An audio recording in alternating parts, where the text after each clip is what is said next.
वंदे मातरम। नमस्कार, जय श्री राम। सचमुच झूठे बाबा, ढोंगी बाबा, बनावटी बाबा, जो बाबाओं के नाम पर भी कलंक होते हैं, ऐसे जब राजनीति के कुछ धुरंधरों के साथ में उनके संपर्क जुड़ जाते हैं, चाहे वो महिला हो या पुरुष, तो फिर वो बिल्कुल कहर ढा देते हैं। ऐसा ही महाराष्ट्र में हुआ। महाराष्ट्र में, और ये तो गनीमत है कि उसने कोई सा भगवा कपड़ा नहीं पहना, कोई ऐसा साधु रूप में था ही नहीं। वो तो कोट पैंट सूट पहन करके और लोगों के हाथ देखा करता था, लोगों का भविष्य देखा करता था। लेकिन उसके चारे भी लोगों को समझ में नहीं आता है, जिनका खुद का कोई भविष्य नहीं, वो दूसरों का भविष्य बताते हैं और लोग बाग चारे भी लग जाते हैं। विशेषकर सनातनियों में ये कुप्रवृत्ति ज़्यादा है। क्षमा करना। एक बाबा है जो नासिक के पास का एक कोई गांव है, मीर गांव, वहाँ पर वो नेवी से रिटायर होके आया, और मर्चेंट नेवी जो भारत की नेवी से अलग है ये मामला।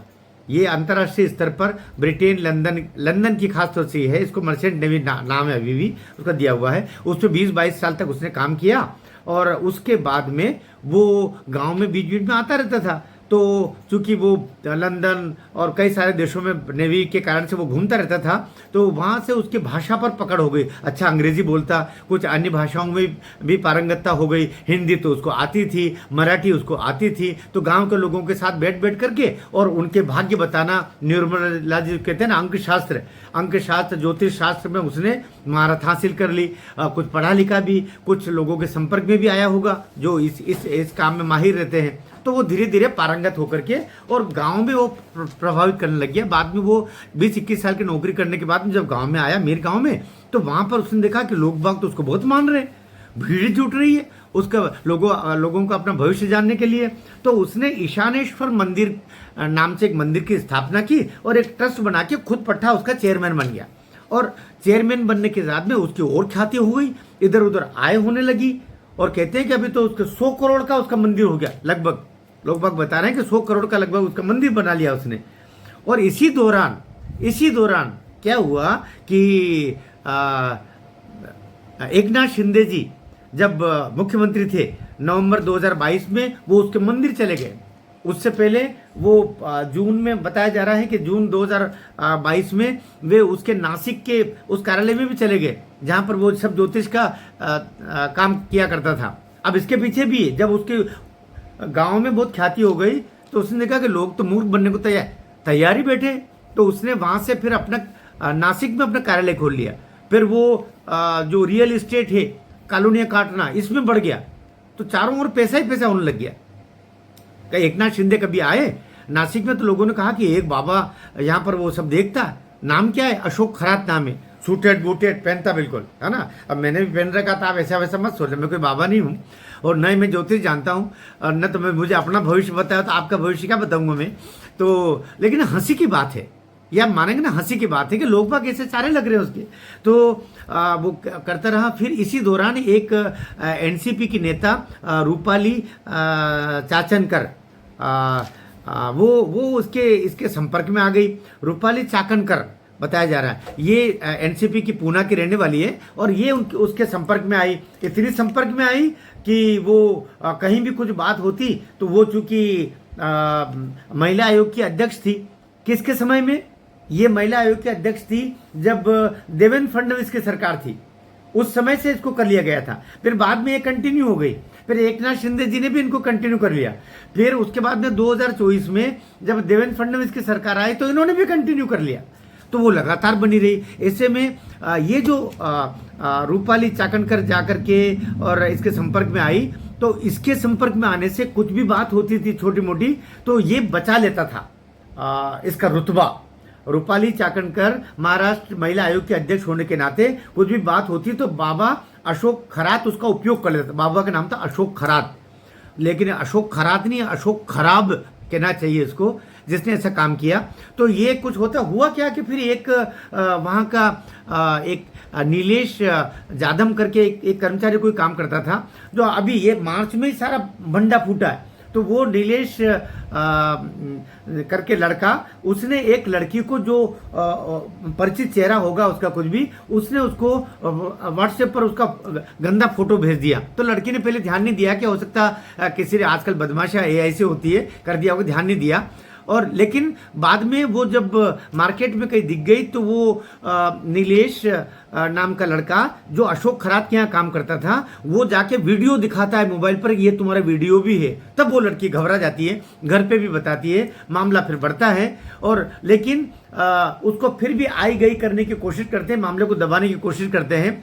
इसी दौरान एक अन्य महिला थाने पे चली जाती बराबर नासिक, और वो जाके रिपोर्ट करती है कि मेरे साथ मुझे पानी पिलाया और मेरे सब ऐसा लगा कि बाद में मेरे कपड़े सब अस्त व्यस्त थे, मेरे साथ में कुछ ठीक नहीं हुआ है। तो ये बाबा ने, और बाद में बाबा उसको ब्लैकमेल भी करने की भी कोशिश करता है। तो ये सब बातें बता देती है।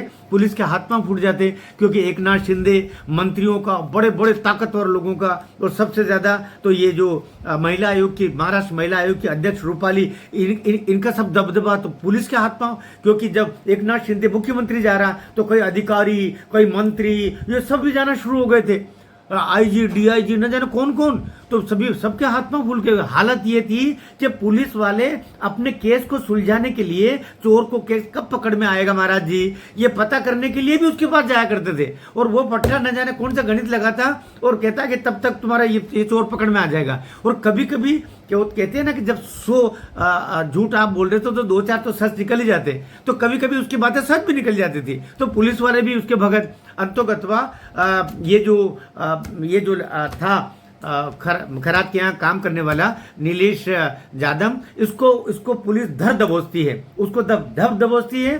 तो और पढ़ते खुलती, उसके पास में 58-60 करीब और वीडियो उसके मोबाइल में निकल पड़ते हैं। अब ये आ गया तो मामला तो और संगीन हो गया कि इसका मतलब सब कुछ सही है, वो कंप्लेंट भी सही है। तो फिर पुलिस एक जाल बिछाती है अपने वरिष्ठ अधिकारियों से पूछा करके कि साहब इसको करना तो पड़ेगा, ये तो मामला बाहर आ गया पूरा। तो फिर एक नाटक करती है। अशोक खरात जहाँ नासिक में रहता था, उसके ऑफिस और घर के आगे चोर चोर चोर कह के दौड़ा भागी कर मारते हैं। तो जब भीड़ इकट्ठी होती तो चुपचाप पुलिस के कुछ लोग इसके ऑफिस के अंदर घुस जाते हैं, अशोक खरात के ऑफिस में, और वहां सब ढूंढा ढांडी कर कुरा के देखते हैं कि वहां तो बवंडर है, वहां तो बताया जा रहा है कि न जाने कितने कितने और वीडियो मिल गए, कितने कितने और चीजें।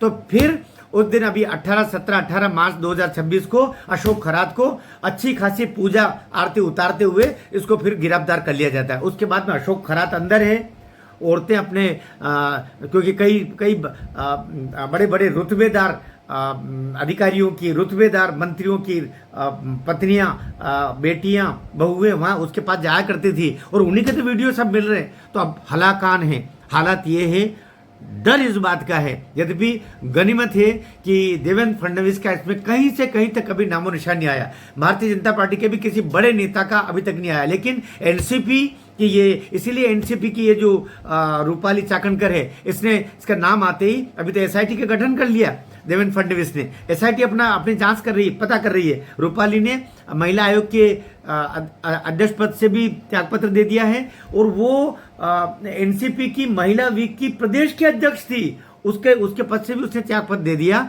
हलाकान मचा है। अच्छा है अजीत पवार अब संसार में नहीं है, वरना अजीत पवार को लगता कि ये पूना की, उनकी पूरी महाराष्ट्र की जो महिला आयोग की अध्यक्ष है, उसने क्या रंग दिखाए है पार्टी को किस स्थिति तक। और उधर से वो जो हमारे उद्धव ठाकरे, आदित्य ठाकरे कहते हैं ना, इसका संपर्क तो कहीं न कहीं ये जो एक मर्डर हुआ है, ऐसे मर्डर तो बहुत सारे हुए होंगे, लेकिन दिशा सालियान के मर्डर में भी मर्डरर को बचाने, क्योंकि ये मर्डर होता है जून 2020 में, और इसको मई जून जुलाई की तिथियों में मुझे जहां तक ध्यान आ रहा है कि लगभग 6-8 महीने बाद ही रूपाली चाकणकर को महिला आयोग का अध्यक्ष बना दिया जाता महाराष्ट्र का। तो सारे केस को दबाने में भी बताया जा रहा है कि रूपाली चाकणकर का हाथ था, जहां कहीं भी ऐसी कोई बात रहती थी। तो क्योंकि आदित्य और उद्धव ठाकरे की तो ये खास रही है, उन्हीं के कार्यकाल में ये बनी थी, और उसके बाद फिर कंटिन्यू होती गई ऐसा बताया जा रहा है। तो कहने का आशय ये कि पूरे महाराष्ट्र में इस समय धमाका मचा हुआ है।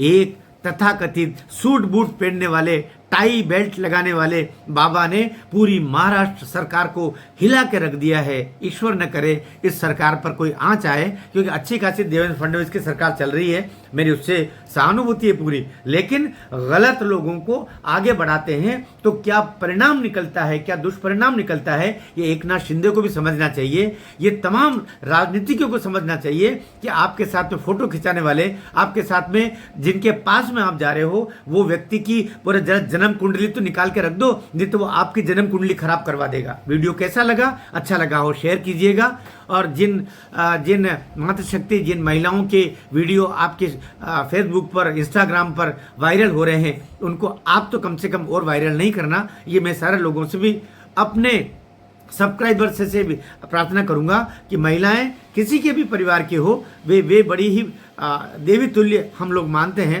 किसी षड्यंत्र में फंस करके, और अगर उनका कोई दुराचार का आ रहा है आपके वीडियो में, तो उसका मजाक भी नहीं बनाए, उसको किसी को शेयर भी नहीं करें। मेरी आपसे प्रार्थना है, अगर मेरी प्रार्थना, मेरा निवेदन आपको ठीक लग रहा हो तो ऐसा आप अवश्य करेंगे, मैं आपसे आग्रह करता हूँ। भारत माता की जय।